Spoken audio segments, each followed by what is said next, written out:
আসসালামু আলাইকুম প্রিয় ফুটবল ফ্যান্স। আপনাদের অনুরোধের ভিত্তিতে ব্যালন ডিওর সংক্রান্ত একটা আলোচনা করব, কারণ অনেকেই সাম্প্রতিক সময় উয়েফা সুপার কাপের ফাইনালের পরে ব্যালন ডিও নিয়ে অনেক প্রশ্ন করছেন। বিশেষ করে জুড বেলিংহাম সে ম্যাচে ম্যান অফ দ্য ম্যাচ হলেন এবং এই ট্রফি জয়ের পথে জুড বেলিংহামের ম্যান অফ দ্য ম্যাচকে কেন্দ্র করে অনেকে প্রশ্ন করছেন এখানে বেলিংহাম ব্যালন রেসে অনেকটুকু এগিয়ে গেলেন কিনা। এখন আমি যখনই ব্যালন ডিও সংক্রান্ত আলোচনা করি প্রায় সময়ে background story, voting process, timing এগুলো নিয়ে একই কথা বারবার বলি, কারণ বারবার বলতে হয়।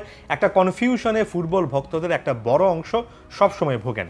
যেমন এই মুহূর্তে জুড বেলিংহামের এই পারফরমেন্সটা দেখে অনেকে একটা কনফিউশনে ভুগছেন, একটা মিস ইনফরমেশন আসলে প্রচার করছেন। সেটা হচ্ছে ব্যালন ডিওরের এবারের রেসে অর্থাৎ 2023-24 মৌসুমের জন্য যে ব্যালন ডিও দেওয়া হবে সেখানে তারা 2024-25 মৌসুমের উয়েফা সুপার কাপ কিন্তু ইনক্লুড করে ফেলছেন। একেবারে যদি সোজা বাংলায় বলি, ব্যালন ডিওরের এই সময়টাতে জুড বেলিংহাম উয়েফা সুপার কাপে যে পারফরমেন্সটা দিয়েছেন সেটা কিন্তু গত সিজনের ব্যালন ডিওর রেসটাতে কাউন্ট হবে না, সেটা আগামী সিজনের জন্য অর্থাৎ যে সিজনটা শুরু হচ্ছে সেটার জন্য কাউন্ট হবে।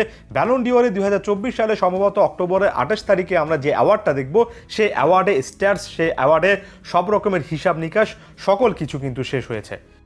রিয়াল মাদ্রিদে যদি আপনি ট্রফি শোকেসে যান কিংবা রিয়াল মাদ্রিদের এ সিজনের পারফরমেন্সে যদি আপনি যান, তাহলে উয়েফা সুপার কাপের এই পারফরমেন্সটা কিন্তু 2024-25 মৌসুম হিসেবে কাউন্ট হবে। এটা এর আগের মৌসুমের কোনো একটা ট্রফি হিসেবে কাউন্ট হবে না। অর্থাৎ ব্যালন ডিওরের এই রেসটাতে আমরা যে সামনে ব্যালন ডিওর দেখতে যাচ্ছি সেখানে কিন্তু এই পারফরমেন্সটা ইনক্লুডেড নয়। এখন কথা হচ্ছে তাহলে ব্যালন ডিওরের রেসটার অবস্থা কি? দেখুন, প্রতিনিয়ত রেসের যে অবস্থাটা চেঞ্জ হবে, প্রতিনিয়ত যে স্টার্স পরিবর্তিত হয়ে যাবে, ব্যাপারটা তো এমন নয়। আমার কাছে এই রেসটা এখন পর্যন্ত 3 জনের মধ্যে সীমাবদ্ধ।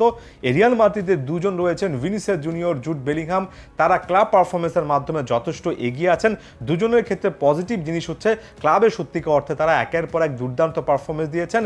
হয়তোবা ভিনিসিয়াস জুনিয়র জাতীয় দলের জার্সিতে সেটা রিপিট করতে পারেননি, তবে বেলিংহামের জাতীয় দলের পারফরমেন্সটা আমার কাছে মনে হয় ইউরোতে তার জায়গা থেকে একেবারে খারাপ ছিল সেটা বলার কোনো সুযোগ নেই।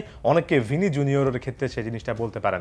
অন্যদিকে রদ্রির ক্ষেত্রে বড় মতো বলে এসেছি, হয়তোবা ক্লাব ফুটবলে সেই কাঙ্ক্ষিত চ্যাম্পিয়ন্স লিগ ট্রফিটা আরেকবার পাননি, যেটা বেলিংহাম কিংবা ভিনিসিয়াস জুনিয়রের কাছে আছে।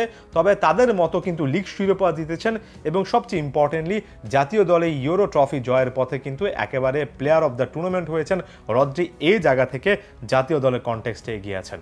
পরবর্তী প্রশ্নটা আমি অনেক বেশি করে পাই, সেটা হচ্ছে জাতীয় দলে একটা ট্রফি বেশি করে বিবেচিত হবে নাকি দিন শেষে ক্লাব ফুটবলের এই সাফল্যটা অনেক বেশি বিবেচিত হবে। আমি বিশ্বকাপকে একেবারে স্পষ্টত বলি যে বিশ্বকাপ এমন একটা ট্রফি যেটা সকল ট্রফির চেয়ে সবচেয়ে সেরা। তবে ক্লাব ফুটবলে আপনার একটা চ্যাম্পিয়ন্স লিগ ট্রফিরও মূল্য বুঝতে হবে, আবার একই সঙ্গে ইউরো কিংবা কোপা আমেরিকা এই ট্রফিগুলোর দাম দিতে হবে। তবে আমি ক্লিয়ার কাটভাবে অবশ্যই ইউরো, কোপা আমেরিকাতে একেবারে যুক্তিসঙ্গত কারণেই বিশ্বকাপের কাতারে রাখবো না। এখানে চ্যাম্পিয়ন্স লিগ ট্রফিরও একটা বড় রকমের আসলেই ভ্যালু আছে। জানি ফুটবল ফ্যানদের মধ্যে একটা বড় অংশ এত বেশি জাতীয় দলের ফুটবলে ব্যস্ত যে তারা ক্লাব ফুটবলের পারফরমেন্সকে খুব একটা বেশি গোনায় ধরেন না। আমি সেই কাতারে গিয়ে সেই বিষয়টা নিয়ে আসলে আর্গুমেন্ট করতে চাই না। এটা একটা ভোটিং রেজাল্টের মাধ্যমে প্রকাশ পাবে। বারবার করে বলি যে সারা বিশ্বের 100টা দেশের 100 জন সেরা সাংবাদিক এসে যেভাবে ভোটিংটা দেবেন সেখানে একেবারে মানব সৃষ্ট যে একটা আবেগ সেটার স্পষ্ট একটা অবদান সবসময় থাকে, একটা প্রভাব বিস্তারের জায়গায় থাকে। তাই এই ব্যাপারগুলোকে কোন ট্রফি কোনটার চেয়ে বড় এভাবে না দেখে আপনি যদি ভোটিং প্রসেসে সাংবাদিকরা কী ভাববেন, ফুটবল বিশ্লেষকরা কী ভাববেন, সেই নোশন, সেই ইমোশনটাকে আসলে বড় একটা ফ্যাক্টর বানান, তাহলে আপনি বুঝতে পারবেন একটা ভোটিং প্রসেস আসলে কীভাবে চলে। ইন শর্ট, এই 3 জনের মধ্যে যে কোনো একজন যৌক্তিকভাবে ব্যালন ডিওর জিততে পারেন। তাদের পক্ষে বিপক্ষে দুই সাইডে কিন্তু দাঁড়ানোর যথেষ্ট সুযোগ আছে। ধন্যবাদ সবাইকে।